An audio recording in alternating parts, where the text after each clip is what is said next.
All right, so shall we dive right in? Sure. You're already recording, right? Yep, I am. All right, Okay. so Natalia, how long have you been in real estate now? I've been in real estate for 8 years. Oh, wow. And what inspired you to get into real estate? Um, I went to an open house because I was thinking of purchasing a home back then here in Mhm. New York City, but I had no idea what the market was like or what homes actually sold for here. Um, Fell in love with the homes, and didn't, and like the pricing was just like way more than what I was used to in Texas. Oh, So it just started like a little, like planted a little seed to potentially get into the business at some point. right. You saw the numbers were kind of larger over here, and that inspired you to get on the other side, I guess, right? Correct. So you were born in Texas. I am. I'm originally from Texas. I've Oh, been in wow. New York for about 12 years. Oh, wow, that's a big change. So what were you doing in Texas before? I was a hairstylist, Oh, salon nice. manager. I did that here as well. And I was doing both at the same time for about a year and a half before I went full time into being a real estate agent. So that's, I mean, from high school until I started in real estate, I was in the salon. Yeah, it's really, really hard to go into real estate full time. Natalia, tell us about your very first year, because the first year is usually the hardest. Tell us about your first year. Yeah, the first year, I didn't know what to expect. It was different than what I expected. I think people go into the industry and we think we're just going to have a flow of business, or maybe our brokerage is going to send us clients and leads. And that's not the case. You have to go out, you have to do it on your own. For me, I used to be way more of an introvert, very shy. So it was difficult for me. That was something I had to overcome first before I tried doing what they tell us to do to generate leads, which is calling strangers on the phone through the phone through cold calling, Yeah. or going door knocking, or putting ourselves in places where we get to talk to strangers and introduce ourselves and talk about our businesses. Um, that first year, I also had the mentality that I was going to learn as much as I could. Um, Not necessarily, so like a lot of people go in and they're like, I want to make money fast, and they're just all in. And me, I was like, let me learn as much as I can. I'm very learning based Yeah. to feel confident and comfortable. So I did a lot of I opened doors. I did a lot of door opening for other agents, whether it be like an open house or a showing, inspection, every other step of the process. I was doing that for other agents. So I was getting the experience to build my confidence to go off and do it on my own. That's a really good tip for newer agents to do open houses and help other agents because you learn a lot that way. And even if you don't get any leads or closings, you learn a lot that way. So that's a really good tip for a new agent. Natalia, walk us through a normal day in your shoes. What time do you wake up? Coffee or tea? Walk us through a normal day. So I wake up between 5 and 5:30 in the morning. Wow. Yeah, so I wake up super early. I've learned to work on my mindset first thing in the morning. So that's my time to meditate, yoga. Sometimes I've gone out running. It really just depends on how I'm feeling that day, how much energy I have. Um, and that's about the first hour of my day. And then from the next hour, I'm getting ready. I have to get my daughter ready for school, take her to school, drop her off. So I'm usually back in front of my computer around 8:30 to 9, and I start what we call lead generation, which Yep. is reaching out to friends, family, clients, past clients, and just seeing how I can help them or provide value to them. Just really building the relationships that I already have. That's what I've been focused on, as well as now we use a lot of social media, or at least I do, to touch base with as many people as I can for about anywhere from 3 to 4 hours. Through Facebook and Instagram, is that how you do it? I have done that too. Yes. Yeah, because so if you think about it, it's funny. Like what I've learned, what I was taught is we have to do a lot of outreach, a lot of Yeah. phone calls or emails. Mhm. Um, I've noticed that a lot of people nowadays, they don't really answer their phones. They don't Yeah. respond to emails. They Yeah. might respond to a text, Mhm. But if you message them through social media, a lot of people are on social media more often and they respond faster than if you're trying to make a phone call. It's interesting because nobody ever talks about that, right? Everybody's talking about cold calling, door knocking. Nobody ever really talks about like Instagram messaging or Facebook Right. messaging. So do you just message random people? Like, how do you find the people? So it really depends. Right now, so I really started actively engaging on social media in 2019. So I have built up a decent following, primarily on Facebook. So it really just depends. Most of it is just building on the contacts I already have, the people that I've already kind of built a connection with. Mm. But I do have new people that'll reach out to me, and there we go. There's another relationship to work on. So it's just like seeing what people are up to, which is easy because people like to post about everything nowadays, like even what they're eating and drinking. But they also share their life events, what's going on in their lives, whether it's professionally or whether it's personal with their family. And it's just engaging with them and, you know, congratulating them or wishing them the best of luck or offering support if they're mentioning something, a trial period that they're going through. Mm. Um, it's a different, I think what people haven't really realized is it's just a new form of communicating. Um, and it seems like a lot of people are on there hours every day. So that's the new way of socializing, and I'm trying to embrace it. And I don't know if everybody has really embraced it as much as Yeah. they should or could. Yeah, I mean, like I said, most people nowadays they're talking about cold calling or door knocking still, and I do feel like social media is kind of like the new way, and not to say Right. door knocking doesn't work or cold calling doesn't work, but social media is now like a whole new way to get in leads, and I'm sure that you have closed that way. Natalia, what is your favorite thing about being a realtor? Um, so like I said before, I was in the salon as well, and it's the same thing. It's just like you get to meet so many people. It's a relationship-based industry, and I'm really good at that. I think a lot of people feel comfortable with me. People like me. I like people, and it's not just the sales side of it, but you're building that relationship with people, Yeah. building that connection with people, buying a home or selling a home. Like that's your biggest investment you make in a lifetime, and you're a part of that.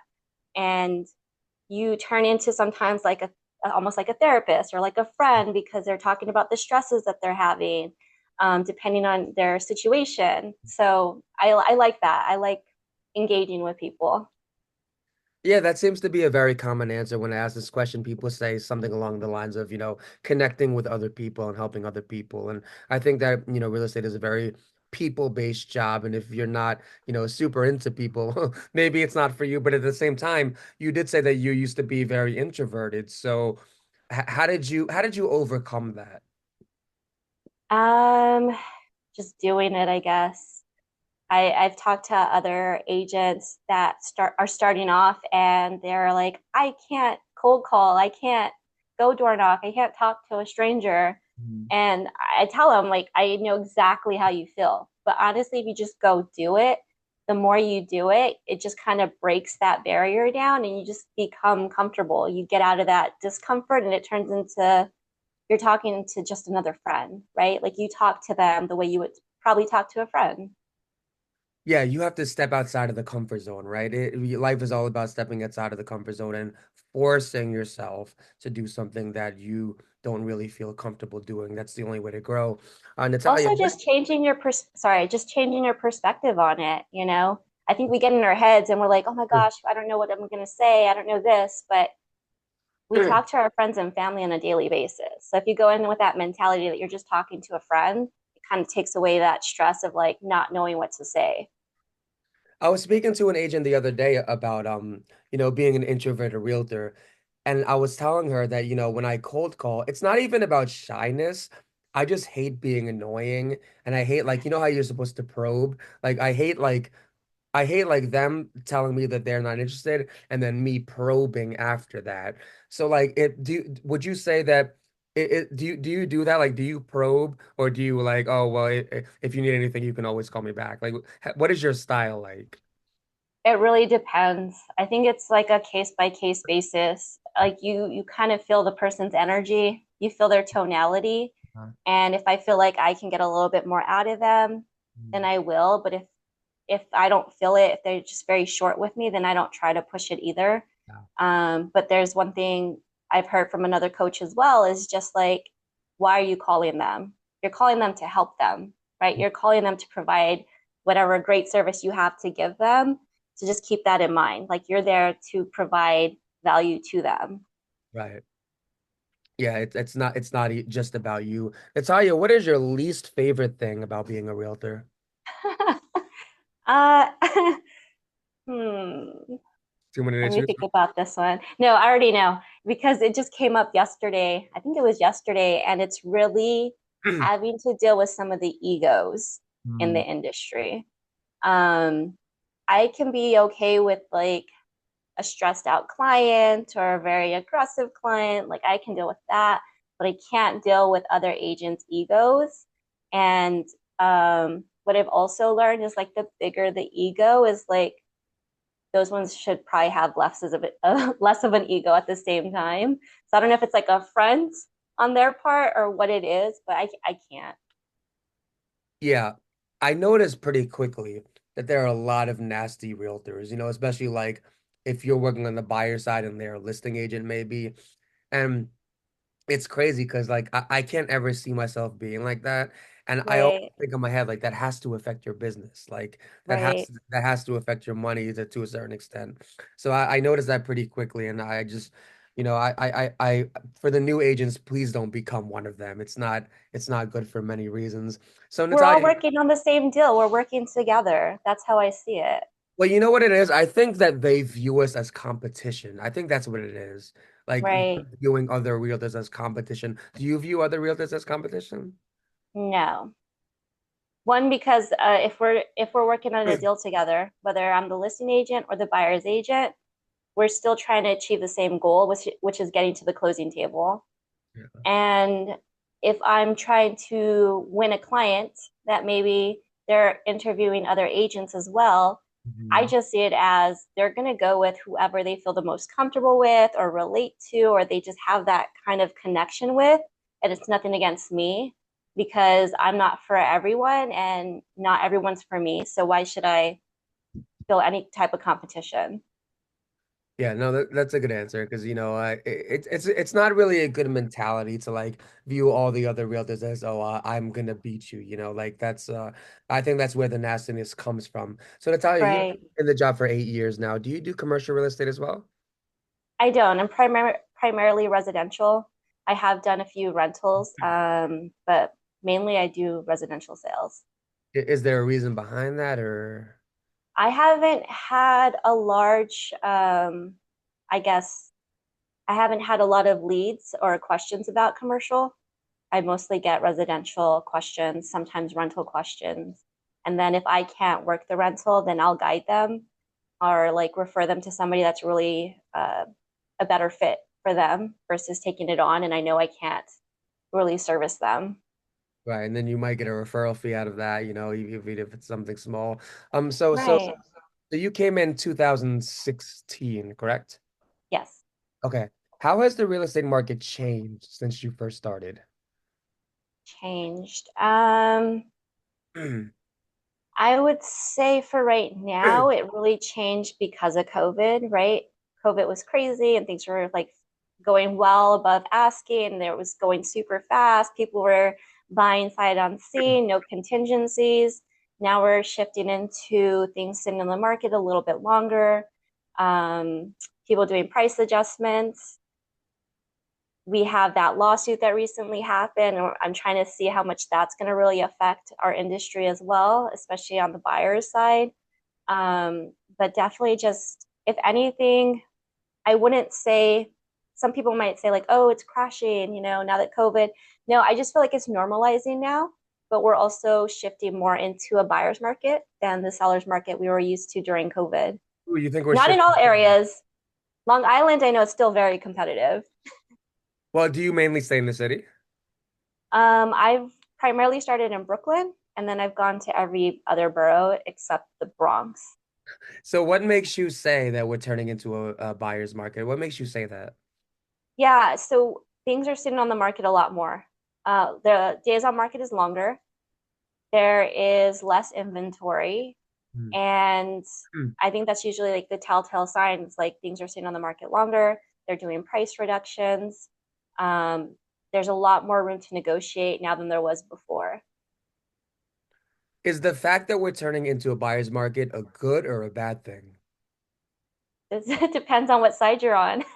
Oh no, but you work with both buyers and sellers, right? I do. I primarily have been working with sellers. Um, I still feel like it's a good market. I don't feel like sellers are losing out. I just feel like they're not getting the overpriced bidding wars that they got used to during COVID and like right after COVID.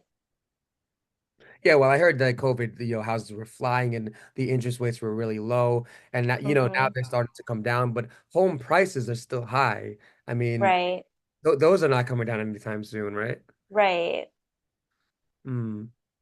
So I'm just trying to think because you're the first person to tell me that we're shifting into a buyer's market. So that's a really big deal to me. So Yeah. what do you think is going to happen in the next few years? Like, do you think that homes are going to be selling more? Do you think that it's going to be easier to buy a home? Because it seems to me like every year it gets harder and harder and harder for normal people to buy homes. So what do you think is going to happen? I feel like it's just going to normalize. It's going to be the same. People are always Hmm. going to need to buy or sell because there's always going to be life experience. What do you call it? Life experiences, chapters, right? People have to move for work, Jesus. or right, or something personal happens in the family where maybe they have to move closer to family. So like these life events that happen are always going to have people moving. Um, Hmm. I don't foresee any type of crash. I don't see that happening. We know that people have more equity in their homes now than they did previously when it crashed. Was it 2008 when all that was going on? It's just um, it's a different environment. And I know that it depends on what you're paying attention to in the media. Because if you're paying attention to all the mainstream media, they create a lot of fear-based information versus, understanding that at the end of the day, everything always works out and nothing lasts forever. Even if there was something that happened, like even during COVID, I felt like a lot of people fell into this mindset like it was going to be this way forever. This was the new norm. Not how it And works. there's places in Texas where COVID didn't exist after what, 3 months, maybe less. I forget. I talked to my family and I Different felt like state. even maybe after the first month, COVID was like, okay, it's like the flu. Let's move on with our lives. And then here in New York, we took, I don't know, 9 months, 10 months before anything felt somewhat going back to normal. Yeah. So yeah, it's a really interesting topic to me because, you know, I really wonder like will we ever reach a point where homes are homes are actually affordable for normal average people? Like I think this is a really, really important topic, and you're saying that it's starting to like even out, which is a good thing. Right. So Natalia, how do you respond to people who say, why should I use an agent? I don't need an agent to buy. I don't need an agent to sell. How do you respond to those people? Um, I try to go back to what an agent actually does for them. I've had people even mention they don't need an agent here, they'll just work with their attorney. Mhm. And what they don't understand is that an attorney doesn't go out to do showings. An attorney doesn't walk through and see an inspection. So they really don't have an actual perspective because they haven't even seen whatever's being looked at, what's being discussed when it comes to repairs or anything like that. Um, we're trained to know what to look for. We are trained, some of us, like myself, even take like an extra step to do more training on negotiating and how to negotiate the best price or terms for our clients. It's just like anything else. It's a big investment. It's a large purchase. So why wouldn't you want to feel somewhat protected working with somebody like a professional versus trying to do it yourself and not having somebody looking out for you or your best interest or guiding you and giving you some advice along the way. Yeah, and I just want to add on to that, obviously it doesn't hurt to have access to MLS. And also we pay for certain things, like we pay for photographers, for Right. example, so it's saving you money in different aspects. So I just wanted to add that on. Natalia, approximately how much per month do you spend into your business? Um, Spent in it as far as my time. Or like marketing, stuff like that. It's a good question. So a lot of my marketing right now is through social media, so it's Okay. free. Okay. Time You don't wise, do I your would posts. say I try to put in 3 to 4 hours a day. And that could be direct messaging, that could be posting, that could be engaging with other people's posts and comments. That's where I'm at right now. So you don't put money into ads. Currently, no. I have put money into ads in the past, usually with listings. I've thought about doing ads again. I just haven't. I really want to find the right ad to run. And I know that takes time and testing. So maybe in 2025, I'll do more ads. I just haven't done a lot within the last 2 years, I believe. So even though your listing's already on MLS, already on Zillow, already in Realtor.com, you still think that it's worth it to put ads into a listing on Instagram or Facebook? Oh, yeah, definitely. It's extra exposure. And then you can do targeting as well. Yeah. So it doesn't hurt, it's helpful. Well, you gotta pay. Yeah, that's true. You do have to pay. I think before I was paying maybe $30 per ad. Wow. Okay. Definitely something to think about. Yeah, because sometimes when people list, they say, "Oh, well, it's already in MLS, it's already in Zillow." So, maybe it is a good idea to think about if you have the spare cash to think about putting it into ads or Facebook or Instagram. Well, Uh, you never know. There's been times when I get calls even from neighbors who find out their neighbor is selling and they weren't actively looking. So doing that extra bit of advertising can reach those people as well that they're not actively looking, but if something met their criteria, they're willing to make a move. Right, right. That little bit makes a difference. Natalia, in your 8 years, tell us about one unforgettable experience you've had in your career. Uh, I'm sure you have multiple. let me think about this. Something that Uh, stands out. Like, what is a memory that stands out? Did you help someone who, needed a home before Christmas? Like, tell us about one unforgettable experience you'll never forget. oh man, I don't know. There's a few of them. Most recently, most recently, one of the most exciting ones is I did receive a referral from Texas out of the blue. Did a consultation with myself and a mortgage lender because it was a buyer. Nice. That buyer was approved for close to 2 million. Wow. Yeah, located in Texas. She wanted to wait till she got here to start showing. I told her, you know what? Why don't we save time? Because when you're here, we're going to have limited time. I could start doing virtual showings, and then when you get here, we'll at least like minimize the list that we're going to go run to and see in person. Yep. It was a weekend. I went out. I think I showed them 4 properties virtually, and then that weekend they put in an offer. So we went from 4 virtual showings to an accepted offer and then being in contract within like a week.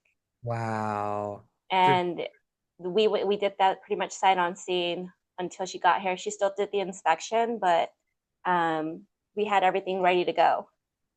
Wow. So did it close or? Yeah, we closed.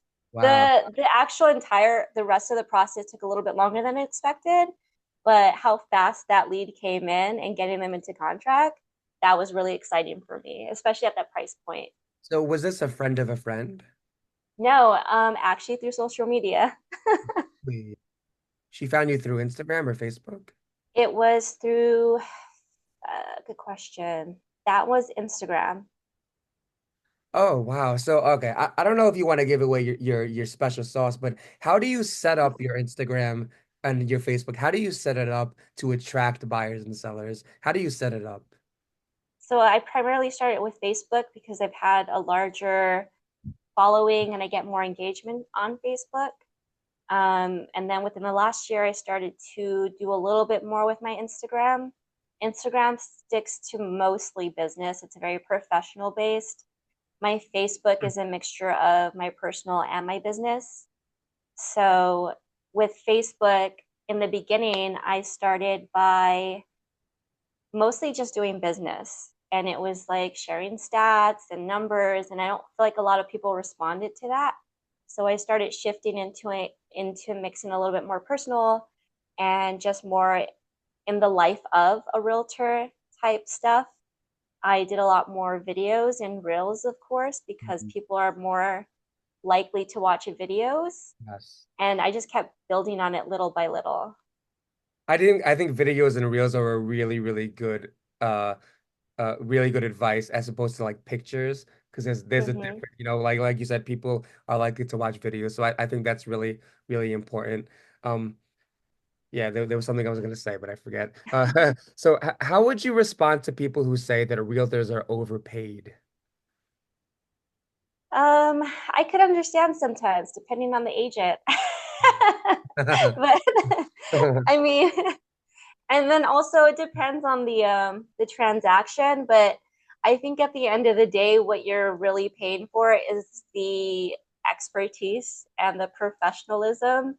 And it's like if you were to pay anybody else, like a doctor or, an attorney, it's like just paying for that level of security to know that everything's getting done right, to know that you're getting the right information, just to make everything a lot smoother.